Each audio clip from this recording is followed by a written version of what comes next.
Hey, no, fuck!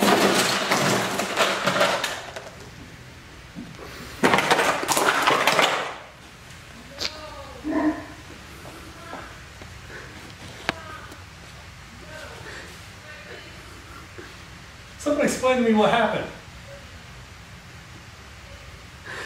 I don't know, but that was great. So what are we doing? You don't know? No? Okay.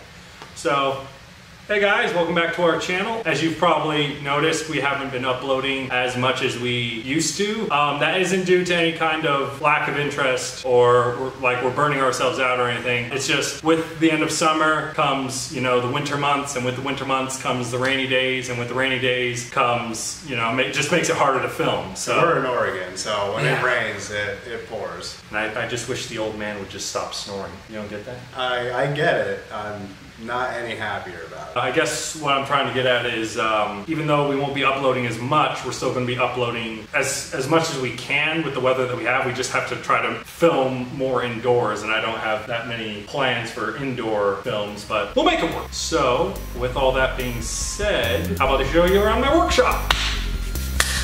Welcome to my workshop. Anyways, so as you probably you haven't seen yet, this is my Power Armor suit from Fallout 4. Yeah, I've been working on this all summer long, and it's finally together. I just took it to Comic-Con. I posted my pictures on Facebook for those of you who have me as their friend on Facebook. But yeah, this entire build is completely free-handed. I didn't use any kind of templates at all. I've just gotten a picture off the internet. I've looked at the picture. I've judged how big that picture would probably be on me in comparison, and I've just drawn it and built it, and it's mostly worked out so far. So it's constructed entirely of EVA foam that comes with this cool little thing where I can pull off parts and interchange them, but don't show that. I intended this build to be something where I can interchange the parts whenever I want. Some of the things are kind of permanently attached, but they're easily removed, and I can just remove them and then make the new parts and attach them. But the horrible thing about this is I've had to almost reconstruct it entirely from the ground up, because when I took it to Comic-Con, I went through first go around dressed as Deadpool, and then when I went to go put on my suit, the suit was inside our car out in the heat in the sun, and a lot of the parts where the glue seams were melted and came apart. And when I got it home, I basically took it out of its box and everything started falling apart. Like it was actually really lucky, because the suit held together for the most part while I was there. The only thing that came apart really were the tubes here and then one of the shoulder straps. Once I got home, the big shoulders, I mean, actually under here you can see where the glue melted and it was peeling away, and just a lot of seams were coming undone. And yeah, this is my baby. Looks great. She's back together mostly, just got a couple minor repairs, but she's come together fairly nicely. What happened to the thing? For any of you who want to know a little more about how I constructed this, the tubing here was made from an old vacuum pipe I cleaned out and then decorated and attached. And the eyes, as you can see here, I made using these Tupperware lids. And it was this exact brand. And What's the brand? It doesn't. the brand is, it was this exact brand. It says Rubbermaid Take-Alongs. Take-Alongs. I'm not good at all with cursive. Like I look at cursive, I might as well be reading ancient Egypt. Like, I don't even give a shit. So if you guys want to know how I made the eyes, if you're trying to make a project like this, maybe that information will help you. Anything else you want to know about this particular build, comment below, and I'll tell you to the best of my knowledge of how I put it together. Hey, no, fuck!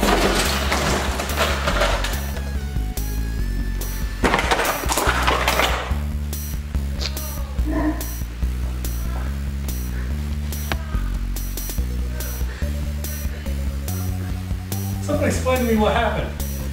Next up, we got my Mandalorian Boba Fett costume I'm making. This time, I'm trying to go by the book and use templates in this build. I don't usually like doing that, but for this one, I like the character, so I want to make it as nice as possible instead of just doing it by eye, because usually when I do things by eye, some of the parts are slightly more skewed and they don't match up just right. But for this one, as you can see, the parts are perfect. They are exactly what they are needed to be. Except for this particular build, I'm almost tempted to not go with the plastic armor and maybe go for the EVA foam, because as you can see, the plate on this armor is just entirely too thin. I mean, in some cases I've seen people use this armor this thin and it looks really good, but most of the armors, most of the cosplays I see of this character, people go for a thicker armor plating, and I don't know how else to do that other than using EVA foam. I'm sure there's another method I'll look into, but so far those are my two options. Also, another problem with this kind of armor being so thin, as you've probably seen in any photo of Boba Fett, he has pocks and dents in his armor here and there, and I just don't think I can get that out of a material that's this thin without it making the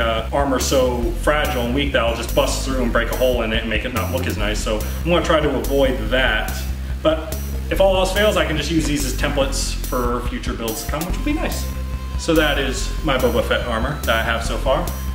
It's coming along nicely, I think, all things considered. For any of you who've kept up with my show, these are my gauntlets from my original Mandalorian.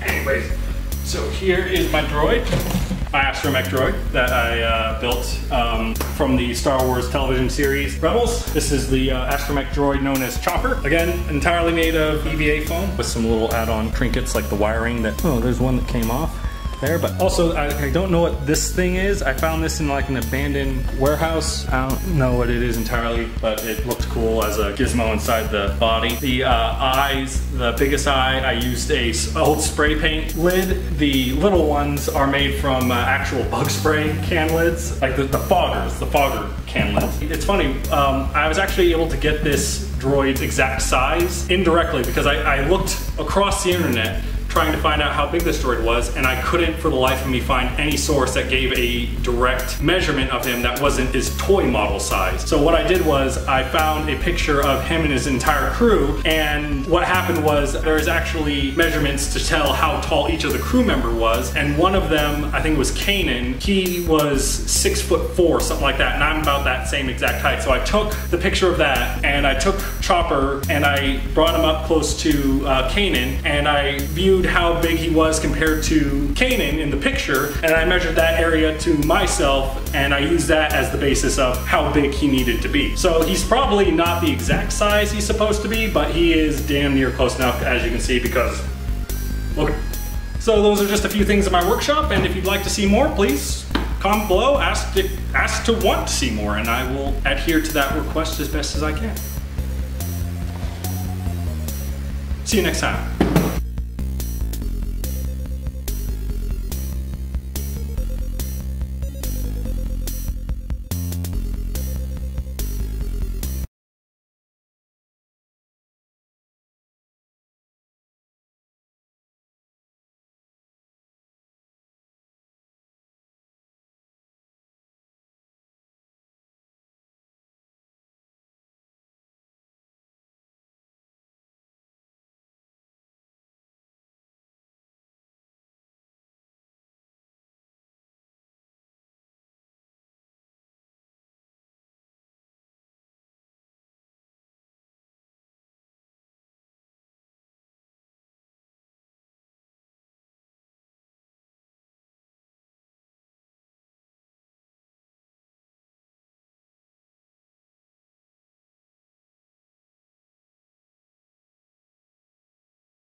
perfectly. He's hidden but exposed at the same time. Okay. So we'll just. Oh, actually, let's get this up. And it's on record, so we'll just. I'm doing all the editing anyway, so. How far am I? Over here. Should I put my leg like that? No. Just like. No. I'm good. No. No. This is what they call planking. That's not how you plank. I'm not going face down in your balls, bro. Get off my lap. Okay. Imbecile.